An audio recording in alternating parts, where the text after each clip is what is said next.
Hello বন্ধুরা, আজকে আমি ডাব চিংড়ি করে নিয়ে এসে দেখবেন। এই দেখুন, ডাব আর চিংড়া। ডাবটা আমাদের গাছের এত বড় যে ভারী, আমি ধরতে পারছি না। এই দেখুন, এগুলো নিয়ে আমি এখন, আপনারা দেখতে থাকুন। আজকে আমি এটা করবো। এর জন্য মশলা নিয়েছি পেঁয়াজ আর আদা, রসুন, লঙ্কা, গোলমরিচ, সাদা সর্ষে নিয়েছি। এগুলো এখন আমি মিক্সিতে বেটে নেব। আর ওই যে পেঁয়াজগুলো না বাটার আগে একটু ভাপিয়ে সিদ্ধ করে নেব। তাহলে পেঁয়াজের ওই রসের যে গন্ধটা, ওটা থাকবে না। তাহলে ওই গন্ধটা থাকলে আবার ডাবের যে ফ্লেভার, সেটাও থাকবে না। তাই পেঁয়াজটা সিদ্ধ করে নিয়ে ডাবটা কেটে নিলাম। নিয়ে এবার চিংড়িগুলো ছাড়িয়ে দিলাম।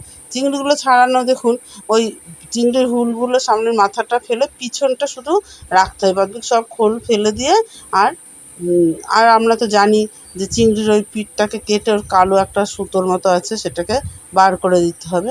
এইভাবে আস্তে আস্তে আমি সব চিংড়িগুলোকে ছাড়াচ্ছি। আপনারাও তাও দেখতে থাকুন। আর ওই কালো অংশটা যদি না ফেলে, তাহলে পেটের সমস্যা হবে। খাবো আর খেয়ে যদি অসুস্থ হয়, তাহলে তো না। সবসময় পরিষ্কার পরিচ্ছন্নভাবে খাওয়াটাই ঠিক। আপনারা ওইভাবে করবেন। এই দেখুন, কাঁচি দিয়ে না হলেও বটি দিয়েও, আমি কাঁচি না ব্যবহার করে বটি দিয়েই চিংড়ির পিঠটাকে একটুখানি চিড়ে কালো অংশটা ফেলে দিচ্ছে। এই দেখুন, আর চিড়লেই আপনি টের পেয়ে যাবেন। ওই দেখুন, বার করতেও কোনো সমস্যাই হবে না। এইভাবে আস্তে আস্তে সব চিংড়িগুলো ছাড়িয়ে নিচ্ছি। কী হলো? এই যে আমি সব চিংড়িগুলো ছাড়িয়ে নিয়েছি আর পরিষ্কার করে ধুয়ে নিয়ে এসেছি। এবার এই দেখুন কীভাবে কাটিয়েছি, তাও আরেকবার করে দেখাচ্ছি, যাতে আপনারা বুঝতে পারেন। আর এই চিংড়িগুলো এখন আমি একটু নুন আর হলুদ মাখিয়ে রেখে দেবো, যাতে তার মধ্যে একটু নুন আর হলুদ থাকবে। কারণ এই চিংড়ি তো ভাজবো না, ভাজলে তো ওর ফ্লেভারটা নষ্ট হয়ে যাবে। তাই নুন হলুদ মাখিয়ে কিছুক্ষণ রেখে দিতে হবে। এদিকে আমি আস্তে আস্তে ওই মশলাগুলো ব্লেন্ড করে নিলাম। আর সর্ষেটাকে পাটায় বেটে নিলাম, কারণ ব্লেন্ড করলে সর্ষেটা ঠিক ভালো হয় না। তাই ওটাকে ভালো করে মিহি করে পাটায় বেটে নিলাম। এই দেখুন বন্ধুরা, এই গরমে আপনারা কেমন আছেন? আমার ভিডিওটা প্লিজ প্লিজ পুরো দেখবেন। আর সাবস্ক্রাইব করে দেবেন। আর কেমন লাগলো সেটা কমেন্ট করে জানাবেন। এই যে আমি একটা নারকেল কেটে কুড়িয়ে নিলাম, কারণ সেখান থেকে নারকেলের দুধ তো লাগবে। সেই জন্য সেটাকে আমি একটা সাদা পরিষ্কার ন্যাকড়ার মধ্যে সেই নারকেল কুড়িয়ে নিয়ে সেটাকে, এই দেখুন, এইভাবে ধরে আপনারা চিপে নেবেন, তাহলেই দুধ সব বেরিয়ে আসবে। এই দেখুন, আমি এইভাবেই ধরে ঘুরিয়ে নিয়ে এবার চাপ দিলেই নারকেলের দুধটা বার হয়ে আসবে। এভাবে আস্তে আস্তে নারকেলের দুধটা বার করে নিলাম। আর ওই ডাব কেটে, ডাবের জলটাও ফেলবেন না বন্ধু, সেটাও আপনারা ছেঁকে রেখে দেবেন। কারণ এতে জল ব্যবহার করবো না, ডাবের ওই জলটাই দেবো, তাহলে সেই ফ্লেভারটাও থাকবে। আর এই যে মশলা করেছিলাম ব্লেন্ডে, সেই মশলাগুলো আস্তে আস্তে দিয়ে সেগুলো নাড়তে লাগছে, একটু কষাতে হবে, নইলে ওর মধ্যে কাঁচা কাঁচা গন্ধ বেরোবে।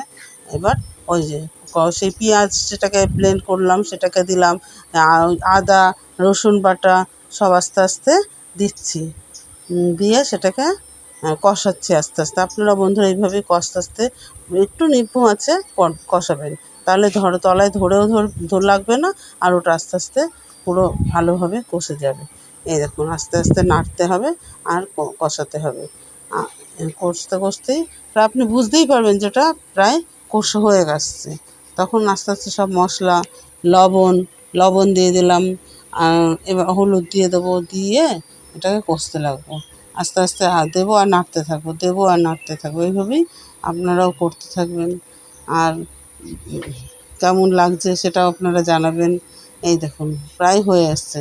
এইবার আমি ওই যে ডাবের, এই দেখুন, দেখলেই বুঝতে পারবেন যে ওটা হয়ে গেছে। এই দেখুন, এইভাবে হয়ে গেছে ওই মশলাটা কষানো। এবার আমি ওই যে ডাব কেটেছিলাম, সে ডাবের জল আর দুধ রেখেছিলাম, সেই দুধটুকু, সামান্য একটু দুধ রেখে দেবো, যে ওটা আবার পরে দিতে হবে। তাই সেইটা দিয়ে, এর মধ্যে একটুও জল ব্যবহার করব না। ওই দুধটা দিয়ে এবার ওই ডাবের জলটাও দিলাম একটু, দিয়ে ওটাকে কষাতে থাকবো। একটুখানি ফুটে উঠলেই এবার ওই যে, এই দেখুন, আস্তে আস্তে আমার ওটা প্রায় হয়ে এসেছে। এবার আমি ওই যে মাছগুলোকে নুন হলুদ মাখিয়ে যে ম্যারিনেট করে রেখে দিয়েছিলাম, এটা একটু ফুটলেই ওই মাছগুলো আস্তে আস্তে দিয়ে দেবো। দিয়েই সামান্য একটু, এবার পোস্তটা বেটে, সর্ষে, ওই সাদা সর্ষেটা বেটেছিলাম, সেটা এবার দিয়ে দিলাম। দিলে ওর সাদা সর্ষেটা প্রথমে দিলে না ওর ফ্লেভারটাও থাকে না। এটা সবই একটু ফ্লেভার না থাকলে তার তো আলাদাই শুধু, এটা তো অন্যরকম খাবার, এর সাথে সব ভাবে হবে। তাই ওটা একটু নেড়ে নিলাম। এবার ওই যে চিংড়ি মাছগুলো বলেছিলাম ম্যারিনেট করে হলুদ আর নুন মাখিয়ে রেখে দিয়েছিলাম, সেগুলো এর মধ্যে দিয়ে একটু কষে নেব। দেখুন এভাবে কষলেই আপনারা বাইরের খাবার খেলেও ঘরেই করে খাবেন, দারুণ লাগবে। আর কোনো কিছুই লাগবে না, এই এক খাবারেই। সামনে জামাই ষষ্ঠী আছে, করে খাওয়াবেন জামাইকে, খাওয়াবেন, দেখবেন জামাই একদম খুশিতে হয়ে যাবে। এই যে আর দুধ যে আরেকটু জল ছিল, সেই জলটুকু আমি ছেঁকে, ডাবের জলটা ছেঁকে ওর মধ্যে দিয়ে দিলাম, দিয়ে ওটাকে কষতে লাগলাম। কষতে কষতে এই সামান্য একটু, ওটা সামান্য একটু কষলেই ওটা দেখবেন আপনারাই করতে করতে বুঝতে পারবেন যে হ্যাঁ ওটা হয়ে গেছে। এইবারেই দেখুন প্রায় আমার ওটা হয়ে গেছে। হ্যালো, এই দেখুন আমার প্রায় কষা হয়ে গেছে। কষতে কষতে মাছটাও প্রায় সিদ্ধ হয়ে গেছে। এইবার আমি সেটাকে নামিয়ে নেব। নামিয়ে ওই ডাবের মধ্যে আস্তে আস্তে ওগুলো একটা একটা করে দিতে থাকবো, আর মশলাও দিতে থাকবো। এই দেখুন ডাবের মুখটা ছোট, একটু ছোট না করলে বড় হলে আবার ভাবটা ভালোভাবে হবে না।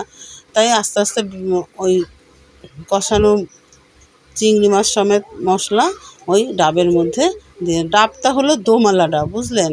আমাদের এই গাছের দোমালা, আমাদের ডাবের সাইজ দেখেছেন তো কত বড় বড়।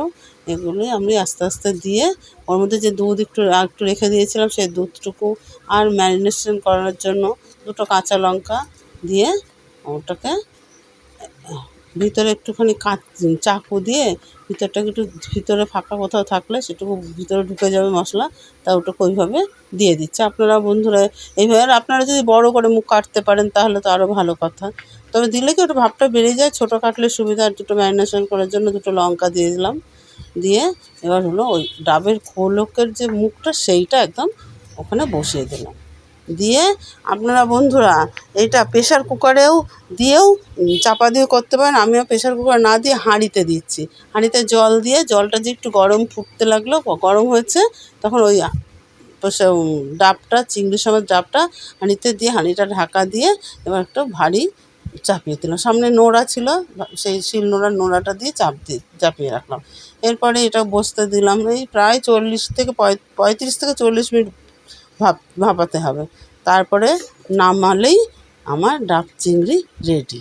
এই দেখুন জল কীভাবে ফুটছে, তাতেই ভাবেই হয়ে গেছে। আবার অনেকে ওটাকে শুধু উনুনের পর বসিয়েও কম আঁচেতে দেয়। যাদের মাইক্রোওভেন নেই তারা কি ডাব চিংড়ি খাবে না? তারা আমাদের মতো এইভাবেই করে খাবে। আমরা যেভাবে করেছি দেখুন। এবার এটাকে থালায় ঢেলে নেব আর পরিবেশন করব। আর দারুণ খাবার, সে হোটেলের খাবার বলবে দূরে থাক।